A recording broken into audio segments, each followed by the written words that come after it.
right, another number that's staggering came in the middle of the day. Remember yesterday when Paul Ryan said, you know what, I'm not interested in being a presidential candidate or being recruited by my party to be a presidential candidate. Along comes some numbers today. The Team Ryan, this was sort of like the big fundraising group that he started, or that was started on his behalf after he became Speaker. Well, it raised $17.2 million in the first quarter this year, $23.5 million since Ryan was named Speaker on October 30, 2015. Now, a lot of that money, now that he's looking, not that he's looking for the presidency, has gone directly to the Republican Party, but not all of it. So we're keeping a close eye on that and its timing. So it could be just me looking at the odd timing of that, but it's a staggering sum for a guy who isn't running for president to raise the kind of money that guys who are would envy. With us now, Cruz National Finance Team member, the Bush brother, Bush son, Neil Bush. Neil, good to have you back. Thank you, Neil. Great to be with you. What do you think of this money, apparently, that Team Ryan, as it calls itself, has raised? You know, I'm actually really encouraged by that. I think this country is hungry to move away from gridlock to a reform-minded Congress working with a conservative, principled Republican. You know, we've had too much gridlock in the last 8 years with a Congress fighting a president and vice versa.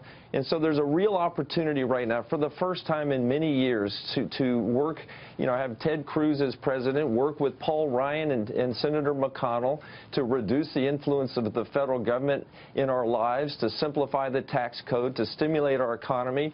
Ted Cruz is all about jobs, liberty, and security, and working with Paul Ryan in the Congress and McConnell in the Senate is a great combination. So Neil, you taking that his word? I think it's really hopeful. Okay, I'm sorry. You taking that his word? Yeah. That is the Speaker's word, that he's not interested in being recruited for president, and that this money that's been raised will go solely to the benefit of the, let's say, the Republican Party conservative principles. Yeah, I hope that's true, and I take him at his word, and I think he's being wise. He can read the tea leaves, that when the convention takes place, if it is an open convention, and, you know, the first priority in my mind is to stop Donald Trump from getting a majority of the delegates going into the convention. But if the convention goes into an open convention, there's no way that the Ted Cruz, you know, kind of Tea Party type delegates are going to swing to some outsider or even swing to Kasich. There's no way that any kind of establishment candidate is going to be the recipient of all this, you know, these delegates are going to be looking for a home. Well, unless it gets to multiple ballots, Neil, then all bets are off. But the one thing I wanted to touch base with you on, I don't think he's going to get. It's very unlikely he's going to get to multiple. Well, we'll see. You could be right.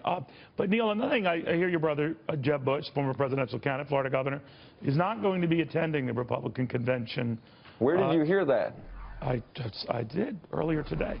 I haven't heard that. Really? Yeah, well, that's so odd, because they didn't know that you were back in Cruz when you announced it on FBN. But I guess what I'm going to ask you in light of that, is there still just Bush family angst toward Donald Trump, and maybe in your brother's case, not wanting to be around in case he is coronated at that convention as the Republican nominee? I mean, I can't speak for either of my brothers or my mother and father. I personally have a great deal of angst about Donald Trump. I think he's the most flawed candidate. I think he's alienated so many factions, constituents in the United States that he would lose disastrously. And I think it would be even Hillary Clinton under indictment would beat Donald Trump, honestly. And so, yeah, I think it would be a terrible thing for the Republican Party to have as the head of its ticket Donald Trump, who doesn't represent the values of America, who's not even a Republican. I mean, his views align with Bernie Sanders, or now he's trying to realign his views to sound like the Republican, but he has no philosophical compass that guides him, and so I think it would be a terrible disaster. So I can't speak for my family about that, but I have a great deal of angst about Donald Trump.